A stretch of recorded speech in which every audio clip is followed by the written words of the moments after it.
Sejam bem-vindos, amantes do vídeo, aqui quem fala com vocês é o Cristo, você aqui mais um vídeo. Dessa vez eu trazer um vídeo aqui comentando sobre como eu faço os reviews no canal, tá? Essa é relacionada a mim, não ao Flávio, que ele tem um dia a pretensão de fazer reviews, mas eu vou comentar sobre como eu faço, tá? Antes de começar uma review de um jogo, eu tenho dois pré-requisitos, que na verdade um é derivado do outro, dependendo da proposta do jogo. O maior deles é fechar um jogo quando zerável. Jogos de corrida, por exemplo, você pode jogar por 50, 100, 200, 300 horas. Então eu considero eles como não zeráveis, entendeu? E aí, nesse caso, eu não tenho como zerar, mas eu tenho como jogar muitas horas. Então, esses são meus dois pré-requisitos para poder estar apto a fazer uma review. Estando apto a fazer uma review, eu trago ele em 3 divisões. Eu sempre esqueço que a câmera é um pouquinho mais embaixo, essa é um pouquinho mais em cima. 3 divisões. O primeiro deles é o enredo.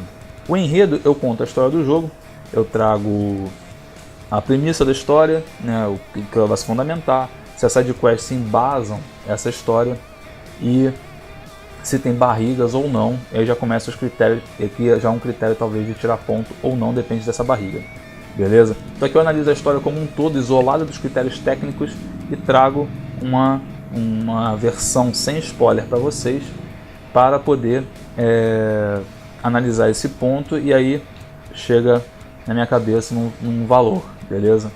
Partindo para a segunda divisão, que são os caracteres técnicos, onde entra gráfico, áudio e trilha sonora, jogabilidade, modos de jogo e os bugs e acontecimentos. Essa parte aqui não chega a ser um critério.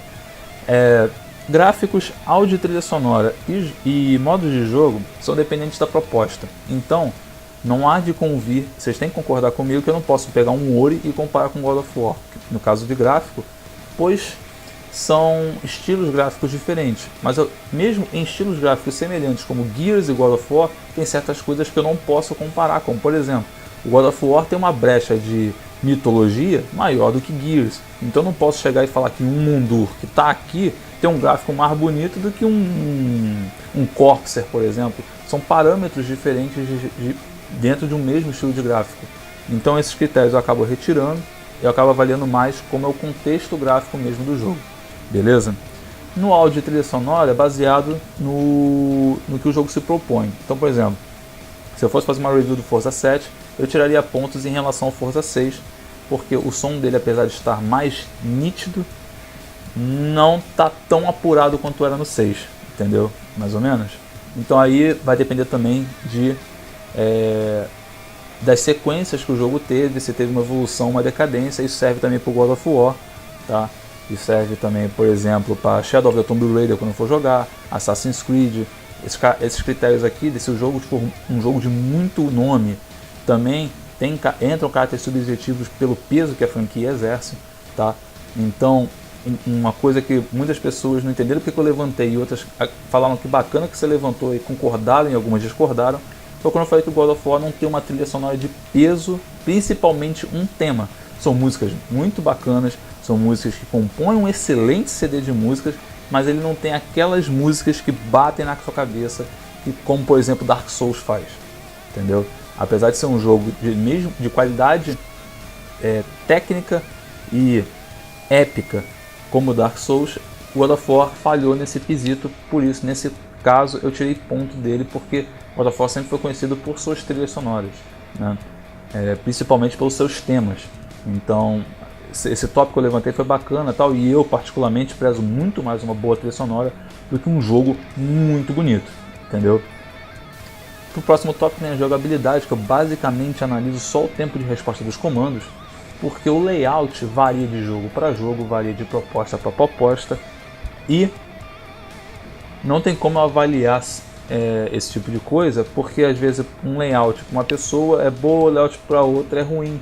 E pior, tem layouts que são customizáveis, ou seja, vai ser experiências diferentes para as outras pessoas, para todo mundo ou não. Mas aí eu deixo isso, praticamente eu me prendo a como os controles funcionam. Basicamente é isso, entendeu? Os modos de jogo vai depender de proposta para proposta. Por exemplo, um Ori não tem modo de jogo a não ser a droga da campanha. Mas um jogo de corrida, por exemplo, tem vários modos de jogo. Um Overwatch, por exemplo, tem vários modos de jogo. Um Rush, que é um jogo de corrida tipo Overwatch, tem vários modos de jogo.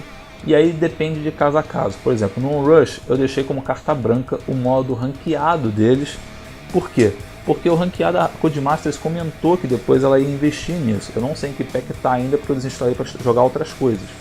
Mas eu deixei como carta branca e sinalizei que não estava funcionando, se eu não me engano. E o último critério, que são os bugs e acontecimentos durante o jogo, que eu relato aqui e tal.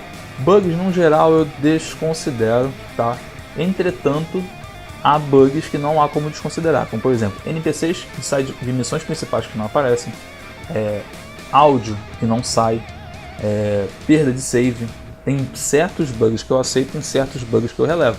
Pop-in, por exemplo, eu relevo, porque às vezes acontece para mim, não acontece para vocês, então não tem porque eu levar em consideração pop-in de objeto no jogo, porque varia de pessoa para pessoa como o jogo vai se comportar no dia que você estiver jogando, beleza? Saindo dos caracteres técnicos, nós vamos para a terceira divisão que eu faço, que é basicamente o fechamento do vídeo. Então eu trago aqui os resumos dos fatos que eu já levantei acima e críticas, beleza? E aqui eu trago a nota. A nota, ela, na verdade, ela era em caráter de quantitativa até um tempo atrás. Até então que eu abordei o seguinte ponto.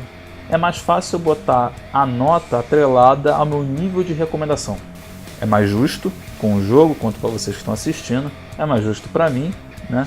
É o quanto eu acho, porque já fica no final do vídeo. E no final do vídeo, o próximo tópico nessa terceira divisão é justamente a minha opinião.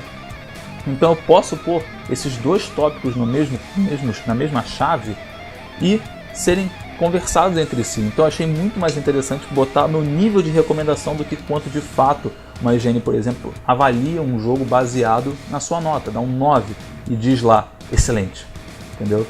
Depois de tudo que eu falei, se essa nota de recomendação vale ou não, ainda é critério de vocês. Eu ainda vou exprimir uma opinião. Geralmente eu trago os preços do jogo para ver se vale a pena dentro daquela margem de preço que é encontrado o jogo, tá? Mas fica sempre aí já é um critério meu, tá? Por isso que eu deixo por último no vídeo, tá? Pra você ver todos os caracteres técnicos do jogo e depois você vir e, com a minha opinião, decidir se compra ou não, se joga ou não, se aceita ou não, minha opinião também, beleza? Basicamente a review é feita dessa maneira, tá? Tem às vezes certos jogos que ganham aspectos maiores ou menores, tá? Por exemplo, eu não posso botar na mesma balança um God of War, um Homem-Aranha, junto com, por exemplo, um State of Decay. São dois pesos, duas medidas, tá? Então essa parte técnica especificamente eu vou pegar de acordo com as suas propostas, beleza? Espero que eu tenha esclarecido como é que funcionam as minhas reviews aqui no canal, tá? Esses critérios mudam, tá? Eu sempre sofro para tentar buscar um melhor formato para vocês, beleza?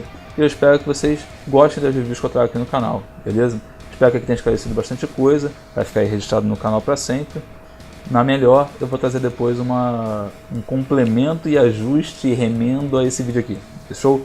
Forte abraço a todos, quem fala é o Crusher. Valeu, falou, fui!